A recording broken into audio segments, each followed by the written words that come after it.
আমাদের পৃথিবী রহস্যে ভরা এক পৃথিবী, যার মধ্য থেকে কিছু রহস্য আপনি জানেন, কিন্তু আজ আমরা এমন রহস্য সম্পর্কে বলতে যাচ্ছি হয়তো আপনি সেই রহস্য সম্পর্কে আগে কোথাও শোনেননি।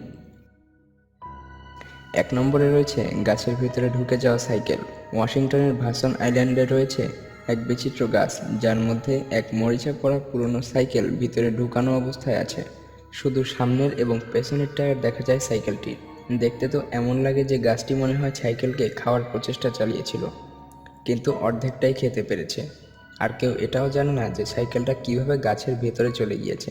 এর উপরে বহু কাহিনী প্রচলিত আছে, তবে বিখ্যাত যে কাহিনীটি প্রচলিত আছে সেটি হলো এই যে সাইকেলটি কোনো এক বালকের ছিল, যে এই সাইকেলটি গাছের পাশে রেখে যুদ্ধে চলে গিয়েছিল এবং মারা গিয়েছিল। এবং দ্বিতীয় ঘটনা অনুযায়ী একজন মানুষ এই সাইকেলটিকে এই গাছের কাছে ফেলে এই আইল্যান্ডকে ছেড়ে চিরতরে চলে গিয়েছিল। আর কিছু লোক তো এটাকে মানুষের কারসাজি বলেও মনে করে, কিন্তু এটা তো হওয়া সম্ভব নয়, কারণ বেশ কিছু বছর ধরেই অন্য আরেকটি গাছ এক মোটরসাইকেলকেও গলৎকরণের প্রচেষ্টা চালাচ্ছে। এই ছবিটিতে তা স্পষ্ট দেখা যাচ্ছে। 2 নম্বরে রয়েছে 70 বছর ধরে চলা ট্রাফিক জ্যাম। 5 মিনিটের কোনো ট্রাফিক জ্যামই আমাদের জীবনকে অতিষ্ঠ করে দেওয়ার জন্য যথেষ্ট, কিন্তু কোনো ট্রাফিক জ্যাম যদি 70 বছর ধরে চলে, তাহলে জ্যামে থাকা গাড়িগুলোর এমন হাল হওয়া কোনো আশ্চর্যজনক বিষয় নয়। এই যে গাড়িগুলো আপনি দেখছেন, এগুলো এভাবেই 70 বছরেরও বেশি সময় ধরে এখানেই দাঁড়িয়ে আছে। 70 বছর আগে এই গাড়িগুলো একেবারে নতুন ছিল, অন্য গাড়িদের মতোই মানুষ বহন করত, চলতো। হঠাৎই তাদেরকে একদিন দাঁড়িয়ে যেতে হয়, আর দাঁড়িয়ে থাকতে থাকতে আজ তাদের এই অবস্থা। না কোনো দিন তাদের মালিক তাদেরকে নিতে এসেছে, আর এই জায়গা গাড়ির এক আস্তানা হয়ে গিয়েছে। এই রহস্যময় জায়গাটি রয়েছে ইউরোপের বেলজিয়ামের এক জঙ্গলে, যেখানে আনুমানিক 500 পুরনো গাড়ি এভাবেই পড়ে আছে, যা দেখতে বড়সড় ট্রাফিক জ্যামের মতোই লাগে। আর ধারণা করা হয় এই গাড়িগুলোকে তাড়াহুড়ো করে এখানেই ছেড়ে চলে যাওয়া হয়েছিল। কিন্তু কেন? আসলে এই গাড়িগুলো হলো বেলজিয়ামে বসবাসরত আমেরিকান সামরিক সৈন্যদের। দ্বিতীয় বিশ্বযুদ্ধের সময় নিজের গাড়ি এখানেই ছেড়ে যুদ্ধে চলে যেতে হয়, আর তখন তারা এই গাড়ির জঙ্গলে লুকিয়ে পার্ক করেছিল, এটা ভেবে যে যুদ্ধ শেষে এগুলো এখান থেকেই নিয়ে যাবে। কিন্তু যুদ্ধ শেষে সেই সৈন্যরা আমেরিকা পর্যন্ত নিয়ে যাওয়ার খরচ জোগাড় করতে না পারায় গাড়িগুলো এখানেই এই অবস্থায় ফেলে চলে যেতে হয়। 3 নম্বরে রয়েছে পর্তুগালে হওয়া অ্যাঞ্জেল হেয়ার রেইন, অর্থাৎ পরীদের চুলের বৃষ্টি। 1995 সালে পর্তুগালে দুপুরের পরে সাদা রঙের রেশমি তুলার মতো এক আজব জিনিস আকাশ থেকে পড়তে থাকে। মানুষ ঘর থেকে বাহির হয়ে এই বিচিত্র ঘটনাটি দেখা শুরু করে, আর এই ঘটনাকে তারা নাম দেয় অ্যাঞ্জেল হেয়ার রেইন। নিচে পড়ার পর দেখা যায় এগুলো অনেকটা মাকড়সার জালের মতো। আর সবথেকে বিস্ময়কর তথ্য হলো যে এটার উপরে আলট্রাভায়োলেট লাইট পড়লে এটা জীবিত হয়ে যায়।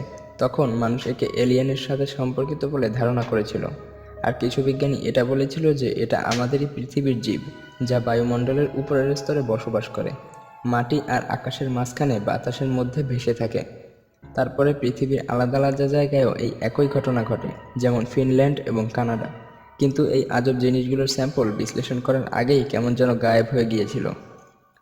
4 নম্বরে রয়েছে 1955 সালে গায়েব হয়ে যাওয়া এক বিমান, যা 37 বছর পরে ল্যান্ড করে। 1995 সালে ফ্লাইট 914 57 জন প্যাসেঞ্জার নিয়ে উড়ে গিয়েছে নিউ ইয়র্ক থেকে মায়ামির উদ্দেশ্যে, কিন্তু এই বিমান আর কখনো মায়ামি পৌঁছায়নি। 37 বছর পরে 1992 সালে ওই একই বিমান ভেনিজুয়েলার বিমানবন্দরে ল্যান্ড করে, আর কন্ট্রোল টাওয়ারের সাথে তারা কথাও বলেছিল। এয়ারপোর্টের রাডার স্ক্রিনে তখন কিছুই ছিল না, কিন্তু তাও এয়ারপোর্টের সব মানুষ বিমানটিকে দেখেছিল, আর কাছ থেকে গ্রাউন্ড স্টাফেরা বিমানের যাত্রীদেরকেও দেখেছিল, যারা জানালা থেকে আশ্চর্য হয়ে বাহির দেখছিল। পাইলটের কথা থেকে এটা বোঝা যাচ্ছিল যে তারা খুবই ঘাবড়ে গিয়েছিল। সম্ভবত তারা ভবিষ্যতের জিনিসপত্র দেখে হতভম্ব হয়ে গিয়েছিল। পাইলট জিজ্ঞেস করেছিল যে তারা কোথায় এসেছে।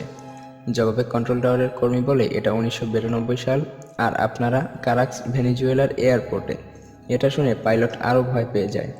নিজের ককপিটের জানালা খুলে হাত নাড়িয়ে বলে, আমাদের থেকে দূরে থাকো, আমরা চলে যাচ্ছি। আর তার কিছু সময়ের মধ্যেই ওই বিমান দ্বিতীয়বার টেক অফ করে, আর আকাশে চিরতরের জন্য গায়েব হয়ে যায়। কিন্তু যাওয়ার পূর্বে বিমান থেকে একটা ক্যালেন্ডার উড়ে মাটিতে পড়ে যায়, যা 1955 সালের ছিল, যা এই ঘটনাটির সবথেকে বড় সাক্ষী হয়ে যায়। আর সেই সাথে কন্ট্রোল টাওয়ারের সাথে হওয়া সেই কথাবার্তারও রেকর্ডিং সেখানে ছিল, আর সেখানে উপস্থিত সকল মানুষ এই ঘটনাটির সাক্ষী হয়ে যায়। 5 নম্বরে রয়েছে গরিলার হাতওয়ালা বিচিত্র প্রাণী। মুভিতে দেখানো কাল্পনিক প্রাণীগুলো কিছু এই পৃথিবীতেও থাকতে পারে। এই কথা কেউই অস্বীকার করতে পারবে না, কারণ পৃথিবীতে যে কত ধরনের প্রাণী রয়েছে তা ধারণা করাও সম্ভব নয়। তো এমনই এক প্রাণীর দেখা পাওয়া গিয়েছিল অস্ট্রেলিয়ার এক অজগর সাপের মুখের ভেতরে। কুইন্সল্যান্ডের অস্ট্রেলিয়াতে একজন ব্যক্তি নিজের গ্রামের বাড়ির ঘরের পাশ থেকে এটাকে দেখতে পায়। তো আপনার যদি এই বিশাল অজগরটিকে আজব না লেগে থাকে, তাহলে এটার মুখের ভেতরে থাকা এই প্রাণীটিকে দেখুন। এটাকে দেখলে মনে হয় গরিলার হাতওয়ালা এটা এক বাদুড়। বাদুড়ের হাত সাধারণত ওরকম হয়ে থাকে না, ওটা বাদুড় হোক কিংবা কোনো আজব প্রাণী, এটা খুব বড় একটা রহস্য। কিছু মানুষ ধারণা করে এটা বাদুড় জগতের সবথেকে বড় বাদুড়, কিন্তু বৈজ্ঞানিক রেকর্ড অনুযায়ী ফ্লাইং ফক্স নামক বাদুড় হলো সবথেকে বড় বাদুড়। কিন্তু এই বাদুড়ের ভেতরে তার কোনো লক্ষণই ছিল না। তবে প্রাণীটি কী ছিল যা সেই অজগরটি খেয়ে ফেলেছিল? তো বন্ধুরা, আজকে এ পর্যন্তই। ভিডিওটি ভালো লাগলে লাইক দিতে পারেন, আর অন্য ভিডিওতে যাওয়ার আগে এই চ্যানেলটি সাবস্ক্রাইব করার অনুরোধ থাকলো, কারণ এই চ্যানেলে আপনারা এরকমই ইন্টারেস্টিং রহস্যে ভরা ভিডিও পেতে থাকবেন। ধন্যবাদ।